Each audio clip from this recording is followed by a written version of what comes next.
daginn, kæru vinir, þá það þátturinn Ísrael í dag, enn einu sinni. Og þetta nú búin að segja nokkuð oft, og oft ég spurði að hvað þessu þáttur verið lengi í loftinu. Hann búin að vera 11 ár, eða nærri 12 ár núna, sem ég hef fengið þau forréttindi að leiða þennan þátt, meira og minna.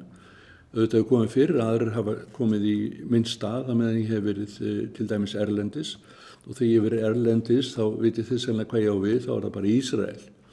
Og ég veit ekki hvort að þið hafi tekið eftir því, en ég hef ekki verið með nýja þátt núna fyrir en í langa tíma vegna þess að ég fór í desember til Ísrael og kom seinnipartinn í janúar. Þannig að sumuleyti þetta nýr þáttur og voru að bæta við þessi þáttur verður nokkuð mikið öðruvísi heldur en nokkur aðri þætti sem ég hef haft. Ég hef nú áður haft reyndar þátt með mér einum og það hefur gengið nokkuð vel, en flestum tilfellum hef ég haft viðmælenda. Og stundum viðmælendur, stundum 2 viðmælendur og jafnvel hef ég haft 3 viðmælendur. Og það hefur gengið ágætlega. En nú í þessu tilfelli ég bara einn og það ástæður kannski fyrir því að það svolítið vandamál með mynda upptökuvélarnar en það lagast mjög bráðlega vonum við. En ég ekkert hræddur við að vera einn vegna þess að þetta er svo mikið efni, ég geti talað 2, 3, 4 klukkutíma. En ég veit að tæknimaðurinn og aðri hérna Omega kærir ekki það, svo ég verð að taka tillit til þeirra líka. En svo ég snúi mig nú að efni dagsins eða málinu, þá ætla ég að byrja með að lesa úr ritningunni sem kallað hérna úr Gamla testamentinu og það er ritningarstaður sem hefur haft gífurlega mikil áhrif á mig í gegnum þetta Ísraelstal og blessa Ísrael og Jerúsalem. Og ég les þetta núna upp. Þetta stendur í Jesæ, hjá Jesæs spámanni, þeir sem hafið Biblíu heima hjá okkur, puntið þetta niður eða bara náðið í ritninguna. Þetta er Jesæ hjá Jesæs spámanni 60. og annar kapli, Jesæ 62.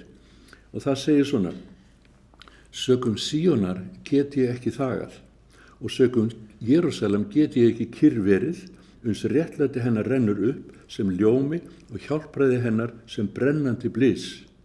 Þá skulu þjóðirnar sjá réttlæti þitt og allir konungar vex sem þína og þú munt verða nefnd nýju nafni munu drottins mun ákveða. Þetta er svolítið langur kapli en þó ekki langur, ég ætla ekki að lesa hann allan, en eitt vers svolítið neðar ætla ég að lesa. Þetta er drottin sem talar, ég hefi skipað varðmenn yfir múra þína Jerúsalem, þeir skulu aldrei þegja hvorki daga né nætur. Ég held að ég hafi tekið þetta sumir segja bókstaflega, því ég get helst ekki þaga þetta hvorki daga né nætur. Hugurinn minn við Jerúsalem, við fyrirheit Guðs sem í þessu orði hérna og þann skilning sem ég hef, leið og ég segi þetta, það þýðir ekki að ég hafi allan skilningin og ég skilji allt betur en allir aðrir, langt frá því. Það bara takmarkaðu skilningu sem ég hef. En sá skilningu sem ég hef kemur á reynslu minni líka frá þessu landi. Eins og ég hef sagt þessum þætti og við vini og aðra, ég búin að vera 32 ár í Ísrael, á hverju einasta ári í 32 ár. Það er dálítið langur tími og stundum hefur verið tvisvar á hverju ári og jafnvel nokkur sinnum 3 á hverju ári. Þetta hefur gert undan tekin 2 ár öllu sér tímabili. Og þá vil ég nú segja til þeirra sem að segja ég hafa ekki vitað þess eða hinu, sambandi við vandamál Palestínumanna og Ísraels og gyðinga, ég tel mig þekkja nokkuð til beggja málana, beggja aðila, myndi ég orða það þannig. Og vandamál beggja aðila, vandamálun ekki bara hjá Palestínumönnum, vandamálun eru líka svo sannlega hjá gyðingum sem búa í Jerúsalem og annars staðar í Ísrael. Og vandamálun eru, sumir segja óleysanleg. Ég veit ekki hvort ég á að trúa því að þessi óleysanleg, en í þeim skilningi sem við höfum í dag, þá eru þau raun og veru óleysanleg. Okkar með mannlegum skilningi. Hugsunargangurinn svo gífurlega ólíkur, trúin svo gífurlega ólík, kenningar múslima eða islam eru svo ólíkar kenningu gyðingdóms og kristindóms að þetta er mjög erfitt með að sameinast í einum friðaranda. Nú segi ég þetta svona vegna þess að það eru margir sem hafa líka verið að spyrja mig hvað í mér finnst stofnun Palestíns ríki við hliðina á Ísrael. Og fyrir þá sem að þekkja mig, allavega og fyrst með þessu þætti, vita örugglega hvert mitt sjónarmið er. Ég tel það ekki heppilegt. Fyrsta lagi trúi ég nú að gyðingar hafa rétt á öllu landinu. En á meðan þetta er svona eins og er, og þeir vilja stofna Palestínskt ríki við hliðina á Ísrael, tel ég það mjög óheppilegt vegna þess, og aðalega vegna þess, svo segja 2 ástæður. Fyrsta lagi vegna þess að þeir sem stjórna einu svo kallað Palestínsku ríki sem ekki er til og hefur aldrei verið til, verði það til, þá hafa þeir það á stefnuskrá sinni, takið nú vel eftir. Hamas-samtökin og Al-Fatah, þau munu mynda stjórn. Hamas-samtökin hafa sagt það hreint út og óhikað, við munum aldrei hætta fyrir við fáum alla Palestínu aftur og markmið okkar er að útrýma Ísrael af landakortinu. Þetta er þessi hugsunir frá Íran líka og líka frá Hizbullah-hreyfingunni. Þetta er sama hugsunir sem Al-Fatah hefur líka, þrátt fyrir að þeir nefna þetta ekki svona opinskátt. Þeir skiljið það og í hinu tilfellinu er að þeir vil ekki viðurkenna tilverurétt Ísraels. Og ég skil vel að Ísrael hlýtur eiga erfitt með að samþykja Palestíns ríki við hliðina á þeim, ríki sem vil tortíma þeim. Nú ætlum ekki að fara nánar út í þetta, leyfum ykkur bara að hugsa frjálst hvað ykkur finnst. Og hvenær sem það verður eða hvort það verður, veit ég ekkert Hvort það verður stríð á næstunni, ég hef ekki hugmynd það. Hvort að Ísraelmenn eða Bandaríkjamenn verður fyrir til að skjóta ykkur eldflaugum á Íran, ég hef ekki hugmynd það. Og ég hef ekki hugmynd hvort að Íran verður fyrir til.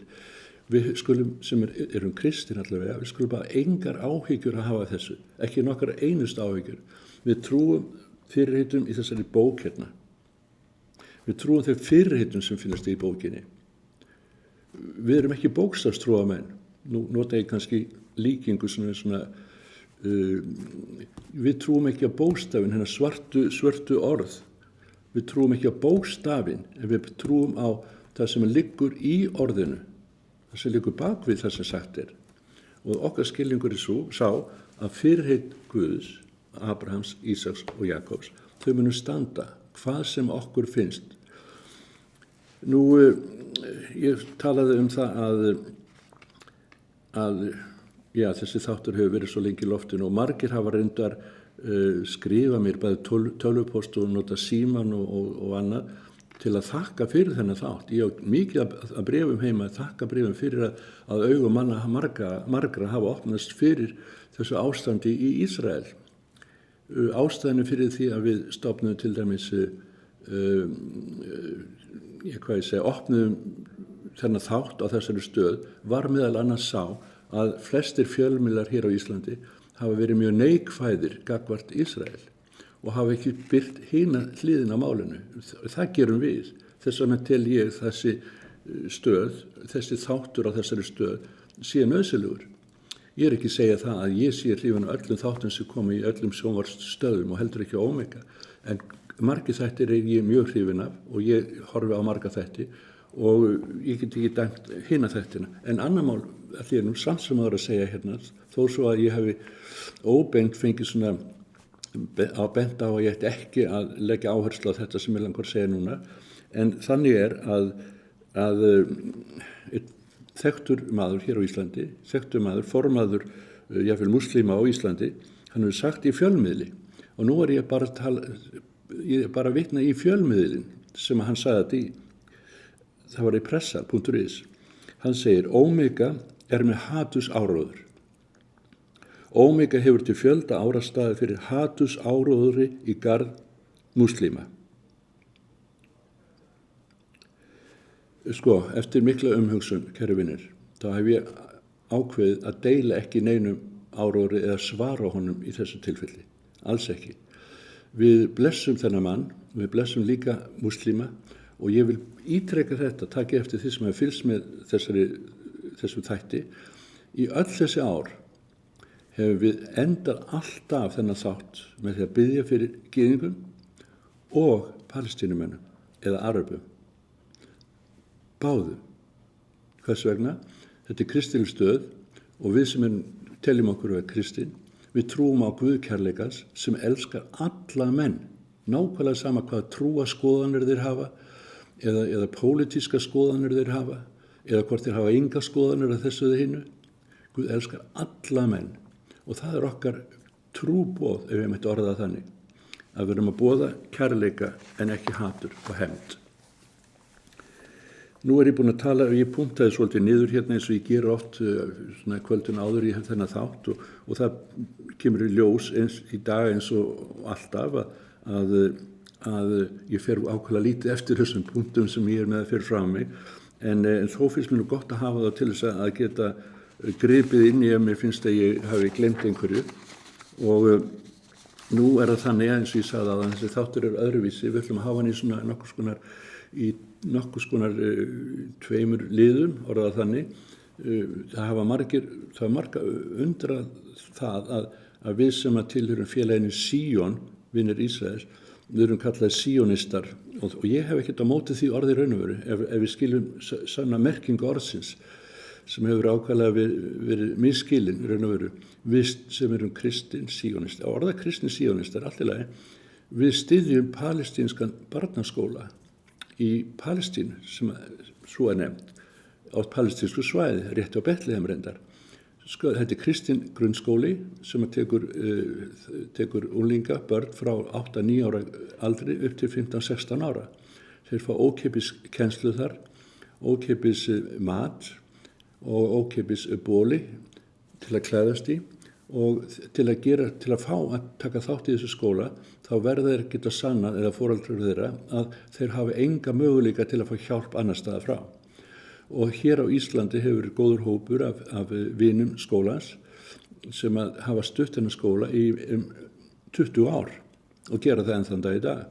Ég hef oft verið spurður hvernig stendur á því að þið gerir þetta og svo framvegis. Þið ekki síónistar og þið ekki á móti palestínumönnum? Aftur verð ég að segja samansvarðu á það.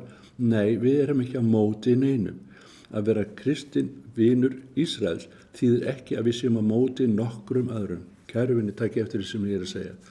Og ef að þessi ákveðni þekkti maður sem formaður múslimafélagsins, ef hann hlustar nú á þennan þátt og sér þennan þátt sem efast ekki hann geri ekki, en hann horfir á alla þættina og veit alveg hreint, þá get ég bara sagt við hann, við byggjum fyrir múslimum. Ég vinn með múslimum í gegnum öll þessi ár í Jerúsalem. Ég bý með þeim meðal hans í Austur-Jerúsalem. Ég á kannski eftir fleiri persónlegri vini meðal múslima heldur en gyðinga. Og þekki mjög vel hugsun þeirra og baráttu þeirra. Og hún ekki alveg hreint eins og margir vilja segja hér í fréttum að allt sé tóm hörmung og ísraelskir hermenn séu að hverju einasta götuhorni og svæfi þá niður og myrði börnin þeirra og ég veit ekki hvers konar lýsingar sumir nota hérna. Og við mótmælum þessu sjálfsögðum við sérstaklega sem höfum verið og þekkjum þessa aðstæður í þessu landi. Ég búin að tala þetta með Palestínuríki og ég ætla ekki að fara nánar út í það en þó svona tímans vegna þá bara í fáum atriðum sem ég hef nú sagt reyndar áður að Ísraels ríki eins og þið viti nú örugglega flest var stofnað 1948 15. maí og svo skiður bara sama daginn raun og veru. Þá réðust Jórdanir inn í landið ásamt öðrum, þá voru fleiri sem réðust inn í 5 þjóðir, en Jórdanir hertóku það sem kallar Vesturbakki. Það að segja þeir hertóku Palestínu, takk eftir hvað ég segja. Það voru ekki ísraelski hermenn, það voru Jórdanir. Þeir hertóku það sem kallar Palestína og héldu því í hernámi í 19 ár. Það voru ekki undir herstjórn Ísraelsmanna. Aftur á móti kom svo kallar 6 daga stríð og Ísraelsmenn unnu það stríð og unnu hálfa Jerúsalem sem var undir stjórn Jordana og Jordana fóru heim til sín til Jordaníu og landið var kallað eftir það Vesturbakkin sem líka rangyrði því þetta land heiti Júdea, Samaría og Galilea. Þannig að bara þeir sem ekki vita þetta núna að hernám í Palestínu voru ekki ísraelskir hermenn, það voru Jordanir sem hertóku landið. Ísraelsmenn endur heimtu landið fyrir þessar menn sem eru kallaði Palestínumenn. Nú koma á spurningar, komið á þingjunni jável hvers vegna skila þeir ekki landinu aftur? Skila þeir ekki Jerúsalem til þeirra sem bjuggu þar? Spurningin ok, til hverra ættu Ísraelsmenn að skila landinu? Til hverra? Ekki til Palestínumanna, því þeir eru ekki neitt ríki. Geta skilaði til Egypta, Gazasvæðið? Gætu það? Egypta vill ekki taka við Gazasvæðinu. Það eina sem myndi vera rétt að þeir myndi endur heimta, það eru bara Jórdanir. Skila landinu til Jórdanar sem þeir unnu það frá. Þetta í fáum orðum, þess sem að ég veit að einhver ykkar auðvitað ekki alveg sammála, en hugsaðu þetta mál betur og kynnið ykkur málið nákvæmlega. Þetta sjálfstæðisstríð, þetta 14-15. Maí, það byrjaði raun og veru með árásum frá Egyptalandi, Jórdaníu, Sýrlandi, Írak og Íran. Þeir réðust öll á þetta land á sama deginum. Ísraels vann það stríð. Það hefur verið 5 stríð síðan, Ísraels hefur unnið þau öll. Nú, þannig kemur þetta andlega mál inn í myndina sem sumir segja við ekki að tala andlegt þetta mál, þetta bara raunverulegt. Hvernig sem það þá trúum við því hér allavega, flestir vona ég, að það sé önnur hönd, andlega talað, sem hafi verndarhend yfir þessari þjóð og landi sem hann sjálfur hefur með fyrirfram áætlun gert að blessun fyrir allar þjóðir. Þannig var það fyrirheit til Abrahams af hans legg myndu koma blessun til allra þjóða. Við trúum því að þessi blessun hafi komið í Jesúa, eða Jasjúa, hvernig sem við segja það orð. Við trúum því að sú blessun hafi komið fram í honum, blessun til allra þjóða. Þetta einhvers staðar í Nýja testamentinu? Því nú ég alltaf að vitni þetta svo kallaða Gamla testamenti. Jú, þetta í Nýja testamentinu. Ef við lesum bara Jóhannesar Guðspjall í 4. kafla, þá segir Jesús sjálfur, hjálpræðið eða frelsið kemur frá gyðingum. Jesús sagði þetta sjálfur. Nú, þetta nú ekki kannski góð byrjun á þessum þætti sem við ætlum að nota sem að sýna myndir. Við erum með 20 myndir, bæði frá skólastarfinu í Palestínu, rétt hjá Betlehem, svæðið heiti Beit Jala, og segi kannski leið og ég sýni myndirna frá hvað myndin fjallar hvað að ske. Og ég með myndirnar hér fyrir frami og ég ætla að segja frá hvað myndirnar eru, af hverju myndirnar eru og þið munuð sjá það sjálfsögðu. Fyrsta myndin, og þetta náttúrulega ákvæðlega sjálfselsku fyllt og mikill egoist í mér að sýna þetta mynd nummer 1. Það mynd bara af sjálfu mér sem ég stend þarna í skóla vonarinnar og það stendur á bæði á ensku og arabísku fyrir ofan. Þessa mynd byrja ég að sýna. Nú þarna á sama vegg mynd af ungum dreng sem meira og meira heimilislaus og kemur frá bæ sem langt frá Betlehem og fær að gista í skólanum allan sólarhringinn því að foreldrar hans, faðir hans dó reyndar af sjúkdóm, móður hans giftist öðrum og fór í burtu og skildi hann og systkin hans eftir. Þannig að skóli vonarinnar tekur þennan dreng að sér að fullu. Nú segi ég fullu, það eru líka eins og aðilar hér á Íslandi sem að styrkja þennan skóla og börnin. Og þann eftir vill á þessi drengur einhverja foreldrar hér á Íslandi. Hér líka mynd af öðrum dreng í svipuðum kringustæðum. Þessi drengur, hann hefur aldrei sérkennilega sögu vegna þess að faðir hans sem muslimi og taki eftir því aftur ég ekki að tala illa muslima. Hann kom í skólan og bað skólastjóran að þessi drengur þyrfti ekki að hlusta á allt þetta Jesútal í skólanum. Þyrfti ekki að fara í kapelluna á morgnana og hlusta á faðirvorið og svo framvegis. Hann væri muslimi og hann vildi ekki að sonur sinn tæki þátt í þessu. Þá sagði skólastjórinn við hann, jú, það sjálfsagt, en þá drengurinn að fara úr skólanum. Vegna þess að þetta eitt af skilyrðum til þess að vera í skólanum, að það að hlusta á það sem framfyrir í skólanum og líka þá kennslu. Það ekki að segja að þeir séu að reyna að breyta skoðunans eða trúans, þeir bara að segja frá því sem skólinn stendur við eða bakvið.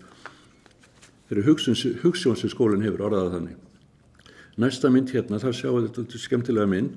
Það svo ég man eftir í gamla daga því ég var drengur í skóla hérna í Reykjavík sem náttúrulega nokkuð mörg ár síðan sem þið getur ímyndað ykkur. Að þá þurftum við alltaf að standa í röð til að fara inn í frímínútum. stand og það kannski ennþá í einhverju skólum, veit ég hef unnið í grunnskólu hérna í Reykjavík og veit að það til í einhverju skólum ennþá, að börnin þurfa að fara í röð áður en að þegar bjallan hringir. Og hérna sjáu þið hérna drengina, þetta flest drengir hérna, þó eru stúlkur líka í skólanum, þeir standa hér eftir í hvað bekk þeir eru í áður en þeir fara inn. Næsta mynd, hún sýnir það sama í raun og veru. Og svo kem ég mynd hérna aftur að hérna þessum vegg sem ég tók á það, þar eru íslensk hjón sem að hafa tekið þetta nú lítið telparendar, sem að tekið þessa telpu sem sína, sem að þeir styðja við skóla vonarinnar.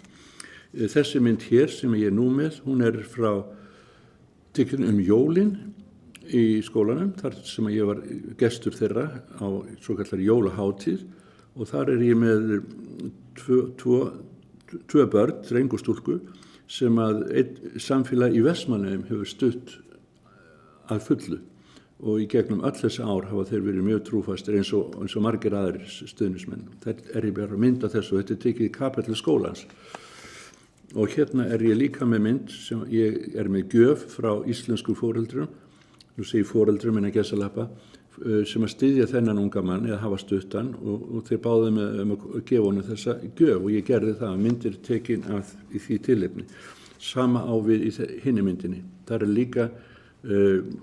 er líka drengur sem ég held að ég hafi stutt í langa tíma, hann er orðin eldri núna og er annars að býr í Nasaret og þetta sama sagan í samband við þá mynd.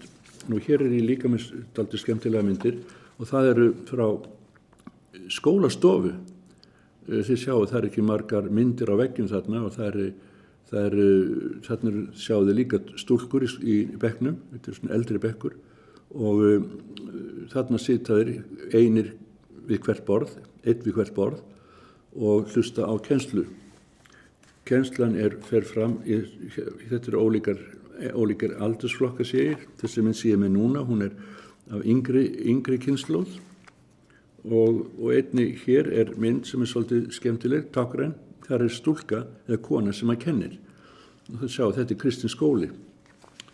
Nú, svo kem ég nú með hér myndir sem að, ég ætti nú kannski að taka þessa mynd fyrst fram hérna mynd af kennurum og stjórn skólans.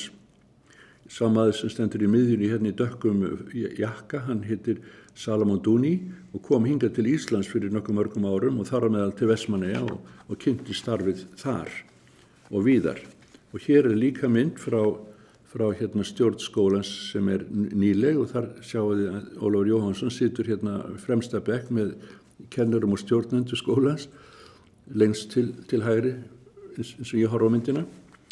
Nú hérna er aftur í frímínútunum sem ég fæ að vera með þeim drengjum sem er að bíða eftir að frímínúturnar séu búnar og aftur hérna sjáu þau mynd af reglur. Það er mikið regla í skólanum, regla. Ég tók eftir því að það er mjög mikið regla.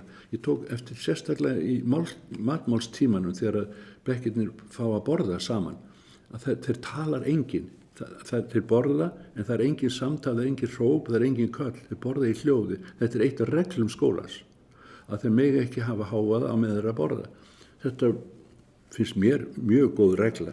Nú þegar að matmálstími er búinn þá að sjálfsögðu mega þeir fara út og leika sér og tala hátt og fyrir fótbolta eða körfubolta eða hvað sem því er. Nú hérna er líka mynd af öllum nemendum í skólans á þessu tímabili og þar er reynda mynd af mér lengst til hægri þar sem ég fæ að vera með öllum nemendunum í skólanum. Svo er ég með sérkjærlega mynd hérna, eða tvær myndir reyndar. Ég spurði að því er þetta eingöngu stuðningu frá stuðningsmennu skólans frá til dæmis Íslandi, Noregi, Englandi eða einhverju löndum, er ekkert annað sem skólinn hefur til þess að fjármagna kostnaðinn.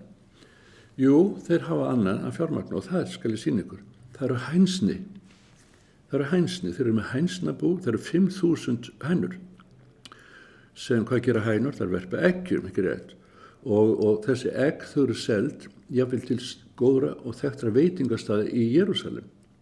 Jafnvel gyðingar koma eftir beiti alveg til að kaupa egg frá skóla vonarinnar. Hérna er mynd, ég með tvær myndir frá þessum stað þar sem að hænurnar eru og bíða síns dags, orðað þannig, en ég kom þarna inn og ég skal viðurkenna það að ég ekki voðalega hrifinn að sjá 2 hænur í einu búri og ég held að samkomulagið sé nú ekki alltaf það besta milli þeirra, frekar en annara, jafnvel manna líka, það getur verið óþægilegt að vera í 2-3 í sama klefa með ólíka skoðanir, ég tala ekki það.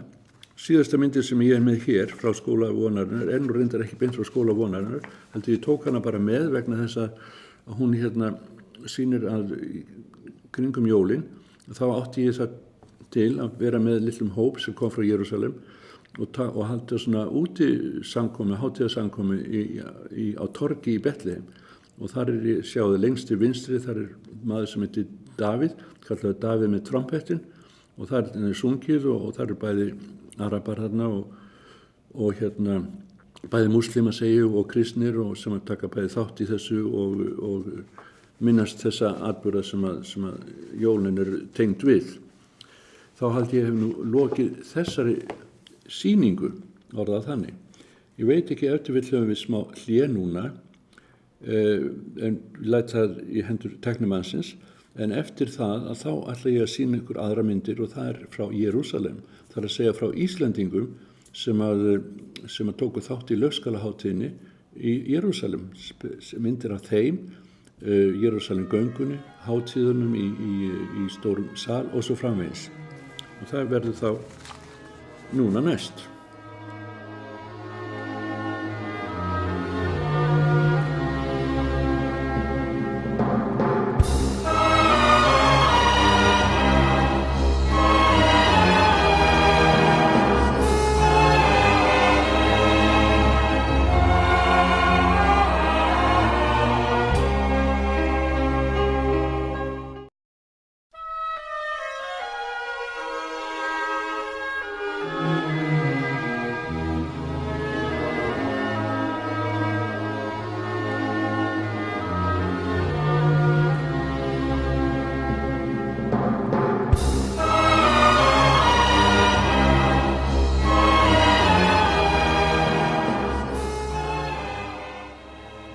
Já, kæru vinir, þá kemur að því sem að ég nefndi áðan að sýna myndir frá Jerúsalem og sérstaklega tengslum við Laugskálaháttíðina.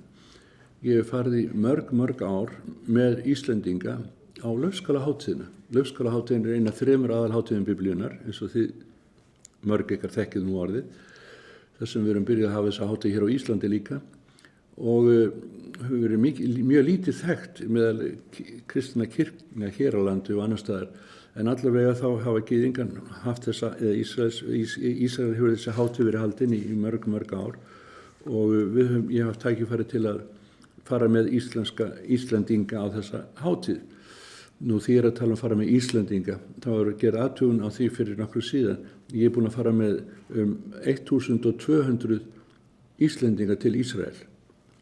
Meir en 1000, 1200 Íslendinga hef ég farið með til Ísrael og langflesti þeirra, ef ekki allir, bara ég man ekki eftir öðru, hafa verið yfir sér hrifnir og margir þeirra, ég fyrir hjón og fleiri, hafa farið oftar en 2 og 3 aftur til landsins á eigin vegum. Þannig að þetta hefur haft áhrif. Nú ætla ég að byrja að tala Laugskálaháttíðina aðeins bara í nokkrum orðum og það eru ákveðin trúaleg tákn sem að gyðingar nota inn í synagógurnar sínar. Synagógur, þið viti hvað það er svona guðshús gyðinga og það er fyrsta myndin sem ég sýni hérna núna. Hún frá svona, við myndum kalla orthodox strángtrúaða gyðinga. Þeir kaupa svona pílu við greinar og svona ávöxt sem heitir edrót eða líkir svona sítrónu og þeir rannsaka þetta mjög vel, pálmagreinarnar líka, þeir rannsaka alla hlutina, hvort það séu nokkuð galli í þeim, hvort eitthvað lúsabit eða eitthvað galli sé í greinunum, því að kaupa þær ekki. Það verður að vera alveg heilt fullkomin. Þetta er hugsun hjá þeim að það má ekki bera neitt óhreint inn í Guðs hús. Skemmtilega athugasemd, hugsun þetta. Hér er líka mynd frá ungum manni tekinu við það sem kallað Vesturmúrin, sem kallað Grátmúrin. Þar er hann með svona bænasjal yfir sér og að lesa og biðja. Margir spurði þetta bænasjál, akkur notaðir bænasjál yfir höfuð sér. Ástæðan svo aðalega svo að inn í þessu sjali, orðað þannig, þá eru þeir nú bara einir með Guði. Þá sjá þeir ekki þá sem eru til hægri eða vinstri, það bara hann og El Shaddai eða Elohim eða Hashem eða hvaða nafn sem þú vilt nefna, Jehova, Jahve. Það er trú þeirra. Nú, hér byrjum við nú hérna með að sýna lítinn hóp sem kom frá Íslandi og ég veit ekki hvort þið þekkið þá sem eru hérna í þessum hóp. Lengst til vinstri nú Eiríkur Magnússon sem starfar hér á Omega og vinnur okkar Eyjólfur til hægri. Þarna sjáum við spjöld bæði frá Íslandi og frá Keníu og þarna taka þátt 20.000 manns bara í þessari einu göngu sem er mjög áhrifamikil ganga. Nú hérna til dæmis næsta mynd hérna sem ég sýn ykkur, það er líka frá, þar sjáum við fyrsta mann hér til hægri, það er hann Sigurður Júlíusson sem þið sem horfið oft á Omega, hann er með þátt hér á Omega sem heitir Ljós í myrkri og hann kom þarna einu sinni líka á Laufskálaháttíðina, ég held að hann hefur komið oftar til Ísrael en hann kom líka á Laufskálaháttíðina, allavega ég sé það núna því að hann myndi á hann hér. Nú svo hérna áður en að gangan byrjar þá safnast þjóðirna saman á gífurlega stóru svæði og áður en að skipulagsnefndin kemur til að segja okkur í hvað röð við eigum að vera og svo framvegis. Hér sjáum við íslenska þáttakendur ásamt ísraelskum varnarliðsmanni og fleirum. Hér er önnur mynd frá þessu stað þar sem við bíðum eftir því að gangan fara á stað. Stundum nokkuð heitt þarna en ekki neitt mjög alvarlega heitt eins og við myndum orða það vegna þess að Jerúsalem eins og þið vitið eftir vill er 900 metra fyrir ofan sjávarmál. Þetta er upp á fjalli þannig að það getur jafnvel kalt á kvöldinar, jafnvel á sumri til og það er oft svona blástur að þægilegt fyrir marga, segja þeir. Mér finnst alltaf gott að vera þar, hvað sem það er heitt eða kalt. Ég er nú orðið þannig samgróin þessu landi, orðað þannig. Hver þjóð, hún kemur og gerir einhvers konar, táknmynd upp að hún komi frá þessari þjóð. Það kallaði upp, nú kemur Ísland upp og nú sjáum við hérna ungan mann sem að tendra ljós fyrir hönd Íslands. Þessi maður heitir Einar og Guðjónsson og er læknir í Noregi í dag. Hér sjáum við líka stúlkus Íslandika á öðru tímabili, ekki á sama degi, þetta er á öðru ári. Hún heitir Signý og starfar á útvarpsstöðinni Lindin og þar er hún líka að tendra ljós fyrir hönd Íslands. Nú sjáum við aðeins meira frá samkomustaðnum, það er frá sviðinu, við sjáum mikla lofgjörðarhóp og því miður höfum við ekki tónlist með þessum myndum sem að það væri nú skemmtilegt ef það væri, við getum haft það eftir þáttinn eða seinna. Hér sáum við fjöldan sem að tekur þátt í þessu samkomusal sem ég hef nú ekki minnst á reyndar áður, það er hér, þessum þetta kristna sendiráð stendur fyrir. Þannig það er svolítið mikið starfi í Jerúsalem sem heitir International Christian Embassy í Jerúsalem, kristna sendiráð í Jerúsalem. Þannig það er engin sendiráð í Jerúsalem, þau eru öll í Tel Aviv, vegna þess að þeir vil ekki viðurkenna mörg lönd að Jerúsalem sem er höfuðborg Ísraels. Ég persónulega trúi því og meina að Jerúsalem sé höfuðborg og eina rétta höfuðborg Ísraels. Af hverju? Vegna þess að Davíð konungur gerði þessa borg að höfuðborg árið 1004 fyrir Krist. Með öðrum orðum, hún hefur verið höfuðborg Ísraels í meira en 3000 ár. Og mörg lönd þjóðir hafa stjórnað og búið í Jerúsalem, en engin þessara landa eða þjóða hefur gert Jerúsalem að höfuðborg. Hún er ennþá höfuðborg Ísraels og mun verða það áfram. Hér sjáum við líka hlut af svona samkomunni í þessu stóra samkomunsal sem tekur fleiri þúsund manns, að það er gleði þar, það er dansað þar, það er dansað og það er mikil gleði, vægast sagt, orðað þannig, mikil gleði. Og hér sjáum við líka mynd af samkominni þar sem fólk með uppréttar hendur, klappar, lofa Guð og mikið gleði. Þessi mynd sem ég kem með núna, hún frá stað sem heitir eiginlega Ein-Gedi. Ein-Gedi úr Biblíunni rétt á Dauðahafinu. Og það fyrsta kvöldið á þessari hátíð, þar hefur kristna sendiráðið samfélag meðal allra þessara þjóða sem koma og vegum þeirra, og þar unaðslegur kvöld þegar tunglið að koma upp, og mér brá nú fyrst þegar ég var þarna, mér fannst tunglið svo gífulega stórt og það var svo nálægt okkur. En þannig það bara. Tunglið raun og veru nær jarðkúlunni á þessu svæði heldur en hér fyrir norðan. Nú að lokum ekki alveg að lokum, en í sambandi við þessa hópferði þá hef ég líka farið með hópa Ísrael, og þar á meðal til bæ sem heitir Kapernaum, sem þið þekki sem að lesi Nýja testamentið, að Jesús gerði flest lækningakraftaverkin voru í Kapernaum. Þeir muni eftir hersöðingjunum sem að bað Jesús að lækna undirmann sinn og svo framvegis. Og þar bjó Pétur, og þar tengdamóðir hans, hún var þarna veikið þegar munið, og Jesús kom þarna og bað fyrir henni. Þessi mynd tekin einmitt frá Kapernaum, og ég að segja það einmitt söguna frá Kapernaum. Þessi mynd sem ég með hér núna, hún frá hluta af umráðssvæði, orðað þannig, Jerúsalemborgar, þar sem að Ísraelsmenn búin að grafa upp gífurlega mikið, því þetta var allt saman hulið sandi og hreinindum í mörg herrans ár. Þeir búin að grafa upp og fundið margar slóðir frá 2-3 þúsund ára aftur í tíman. Sumir segja Jerúsalem sem elsta borg. Ég held nú að Jerikó sé eldri reyndar, Jerikó, og sé eftir vil svo elsta borg orðað þannig í þessum heimsluta. En Jerúsalem, hún kemur mjög oft fljótt við í nafni í Biblíunni. Þið munið eftir Abraham sem forfaður Ísraels, Abraham, Ísak og Jakob, þessi forfeður þarna. Abraham, hann hitti mann sem segja það bara verið engil, veit ekki, en hann hét allavega Melkisedek, og hann var, æðsti prestur í borginni Salem. Takk eftir hvað, borgin hét þá Salem, og þessi borg sem heitir Jerúsalem í dag, það sama borgin og hét Salem. Salem þýðir friður, og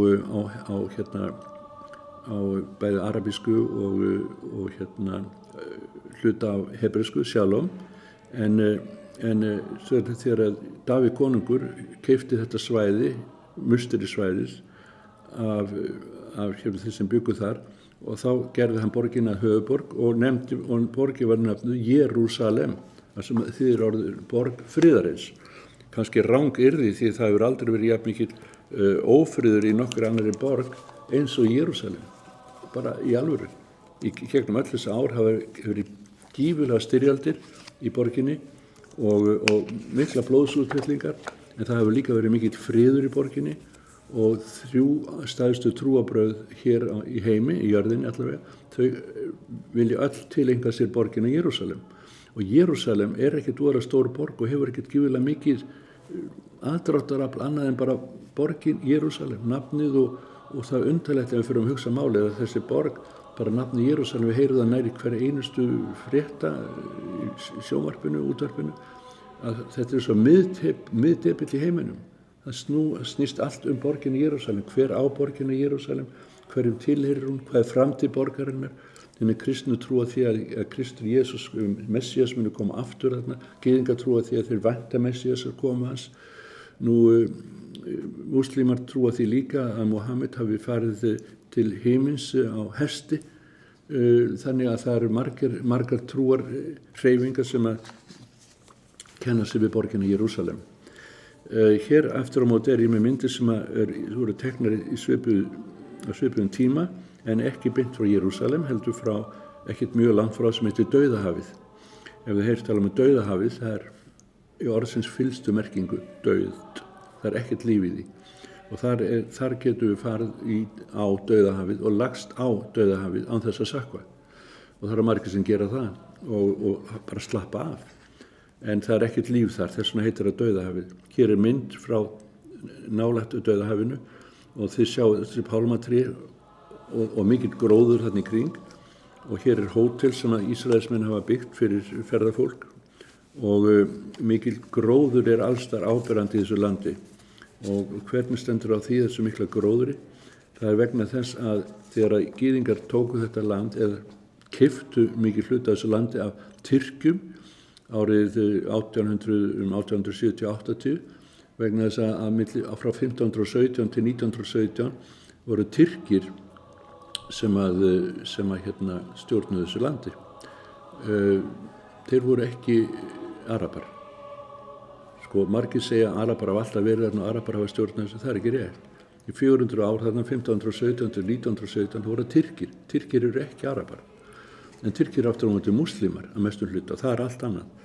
Nú, hérna sjáu þið mynd af Ólafi Jóhannssoni, sem mynd þess rétt á sem hann á heima, hefur átt heima, og þar sjáu þið mikinn gróður, pálmatrí og ávaxtatrí og svo framvegis. Þegar gyðingar byrjuðu nefnilega að rækta jörðina, þá var í órækt. Ef þið lesið söguna, þá Mark Twain til dæmis, höfundur margra bóka, hann fór þarna og hann sagði, ég get ekki ímyndað mér að nokkuð skuli búa í þessu landi, þetta bara auðn, mýraflákar og það eru bedúínar og hirðingar sem fara með hjarðir sína frá einu stað til annars, hann gæti ekki ímyndað mér að nokkuð geti búið þarna. Gyðingar, af hver ástæðu, ég veit ástæðan af hverju vilja verið í þessu landi, en ástæðan að þeir byrjuðu að rækta landið upp og gerða frjósamri, eyðimörkin var allt í einu frjósum og gróðumikil. Nú hérna ég aftur með mynd af Jerúsalem, svo ég fara nú úr einu í annað. Það lítil gata sem að ég átti heima við, ákveðlega fallegt hverfi, ákveðlega fallegt svolítið gamaldags en hefur svona sérstaka stemningu yfir borginni Jerúsalem. Nú hérna sjáum við svolítið mynd sem að margir ferðamenn hafa oft spurt mig þegar við förum upp á svo kallað Ólífufjall. Það heitir nú Ólífufjallið, en íslenska biblían hún segir Ólífufjallið. Hvoru tvekja rétt, þetta ólífur og ólía verður búin til úr ólífum. Svo hvoru tvekja má segja rétt. En þegar við göngum niður af þessu svo kallað fjalli, sem bara nokkuð stór hæð, þar sjáum við þennan kirkjugarð. Ekki segja orðið kirkjugarðu, því kirkja tilheyrir inn í kristnu, þetta eru grafi gyðinga. Og þið sjáum að þetta eru kistur, þetta eru steinkistur, og það er engin blóm sett á þessar kistur. Ættingjar og vinir þeirra sem að látnir eru, þeir koma aftur á móti með steina og leggja steina á gröf ættingjar sinni eða vina. Hvað þýðir það? Er það eitthvað öðruvísi en blóm? Við setjum blóm á leiðin og ég er ekkert á móti því, en aftur á móti blómi fölna og blómi verða engu. Þau fölna, en steinarnir, þeir verða áfram þarna. Þannig að hugsunin hjá þeim svolítið öðruvísi en hugsunin hjá okkur. Nú, það er lítið hótel, eða ekkert lítið, það er ágætt hótel í Jerúsalem sem heitir Hótel Eldan og ég hef haft marga ferðamenn sem hafa búið þar og bjóð þar fyrir stuttu síðan sjálfur. Þetta sem mynd hér sé ég með núna, hún tekin út úr gluggan á þeim stað þar sem ég bjó og þar sjáum við gífurlega stóran turn af mjög fallegu húsi sem heitir YMCA eða KFUM og þetta hótel líka og grunnur af þessari byggingu að all trúarbrögð, bæði gyðingdómur, kristindómur og múslimar hafa aðsetur þarna og vinna þarna í sameiningu. Þetta svona sameiningatákn. Mjög falleg bygging. Nú hérna ég hefði ekki mótið því að ljúka þessari myndasýningu með sem ég tók reyndar, það til önnur mynd sem á póstkortum og hún seld, en ég tók þessa mynd persónlega við Vesturmúrin svo kallað, sem kallað Vesturmúrin Grátmúrin. Það á sína sögu að orða þetta Grátmúrin þar að gyðingar koma þarna saman og reyndar aðrir, jáfnvel kristnir koma þarna saman til að biðja. Gyðingar koma þarna oft grátandi og biðja drottin að koma fljótt, gefa sér frið. Og það akkurat þetta sem við notum líka úr Davíðssálmum 122, vers 6, að biðja Jerúsalem friðar. Það bæði gyðingar, kristnir og aðrir sem biðja Jerúsalem friðar. Þessi maður hérna, til sjá að hann ber vopn, hann með vopn, hann með byssu, hann líka með kýpa, í jamúlek heitir það á höfðinu. Það virðing fyrir þeim sem eru þarna þeir verða að hafa þetta svona litla koll á höfðinu og hann að biðja. Auðvitað veit ég ekkert hvað hann að biðja, en ég get ímyndað mér að hann sé að biðja frið og að sá sem allt vald hefur á himni og jörðu muni sigra, og við trúum því að hann muni sigra. Áður en við endum þennan þátt, þá langar mig að bæta svolítið við sem að tengist ekki ef til vill ekki algjörlega því efni sem við höfum haft, en það til dæmis með að margir spyrja og það er söguleg staðreynd að Ísraeli gyðingum þeir voru tvistrað út meðal þjóðana og það, við vitum það, þeir voru tvistrað út meðal allra þjóða og Rómverjar þeir neituðu gyðingum að búa í Jerúsalem til dæmis og þeir voru svona landflótta út allan heim. En hvað segir svo ritningin í sambandi við það? Hún segir, sjá, ég vil opna grafir yðar og láta þau rísa upp úr gröfum yðar. Tákmynd líka, þjóð mín, og flytja yður inn í Ísraels land. Takk eftir þess að ég sagði, þetta er í svo kallu Gamla testamenti. Ísraels land, þá hét landi líka Ísrael. Og í sama kafla stendur hér, og mæl til þeirra, svo segir drottinn Guð, sjá, ég sæki Ísraels menn til þjóðana, þangað sem þeir fóru, og safnað þeim saman úr öllum áttum, og leiði þá aftur inn í land þeirra. Og ég vil gjöra þá að einni þjóð í landinu á Ísraels fjöllum. Takk eftir þessu. Og einn konungur skal vera konungur yfir þeim öllum og þeir skulu eigi fram að vera 2 þjóðir og eigi fram að vera skipt í 2 konungsríki. Takk eftir þessu.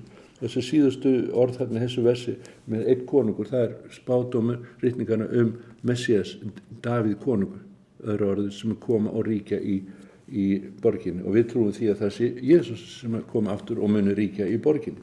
Margir fleiri staðir sem ég geti bent á sem ég ætla ekki að gera, til dæmis í Míka 5. kapla eða 9. kapla, það talaði það að þeir koma til landsins og hann mun ekki reka þá í burtu, þeir munu fá að vera þar ávalt.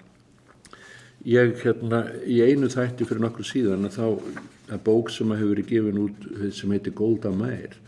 Þeir sem ekki viti hver Golda Meir var, hún var forsætisráðherra í Ísrael og mjög athafnasöm manneskja. Hún fædd í Rússlandi reyndar og fór til Bandaríkjanna og kom svo aftur til Ísrael þegar það var sjálfstætt ríki og var þar mjög, stjórnsöm, aktív, dugleg. Hún hefði samskipti við það sem við myndum kalla óvini Ísraels. Hún fór jafnvel að nóttu til Jordan, talaði við koningi þar. Hún fór til Sýrlands, hún fór í tengslum við að hafa frið í landinu og svo framvegis. Hún var gífurlega dugleg kona og hafiði möguleika til að sjá bókina. Hún hægt að fá hana hér á bókasafnum í Reykjavík. Golda Meir, saga Golda Meir. Og hún segir hér, ég ætla að lesa fyrst hvað hún segir á ensku hérna. We can forgive the Arabs for killing our children. We cannot forgive them for forcing us to kill their children. We will only have peace with the Arabs when they love their children more than they hate us. Og íslensku þýðir þetta svona. Við getum fyrirgefið Arabum að deyða börnin okkar. En við getum ekki fyrirgefið þeim fyrir að þvinga okkur til að deyða börnin þeirra. Við munum aðeins ná friði við Arabana þegar að þeir elska börnin sín meira en þeir hata okkur.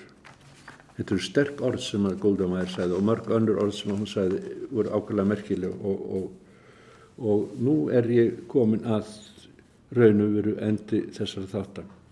Ég veit ekki hvernig næsti þáttur verður tekinn upp mjög fljótlega. Ég veit heldur ekki hvort að ég verð stjórnandi af þeim þætti. Það kemur bara í ljós.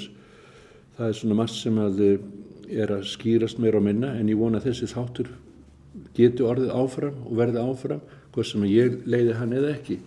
En ég bara segi þá að endingu, þakka kærlega fyrir áhorfuna, þeir sem að horfa á þennan þátt. Ég þekki nokkuð marga sem að horfa reglulega á þennan þátt Ísrael í dag. Ég þekki aðra sem að horfa líka reglulega á Kvöldljós og okkur vantar með fleiri íslenska þætti og þeir koma vonandi bráðlega. En að endingu, eins og ég hefi gert alltaf í öll þessi ár, enda þennan þátt með því að við biðjum fyrir gyðingum, við biðjum fyrir Arabum, við biðjum fyrir svokölluðum Palestínu Arabum. Það ekki þannig að ég ætla að fara með bæn núna, en við getum gert það hvar sem við erum. Og að endingu nota þetta orð sem þekkt á hebresku, shalom, sem þýðir friður, og á arabísku, eða aramísku líka, shalom, eða shalom aleikum, sem arabíska, og þýðir hvortvekja friður. Og ég óska þér, ykkur sem að horfa þannig á þátt, sannan frið. Og sannur friður fæst aðeins ef að friðarhöfðinginn nær huga mínum og þínum, og hann getur breytt málunum til góðs. Drottinn blessi.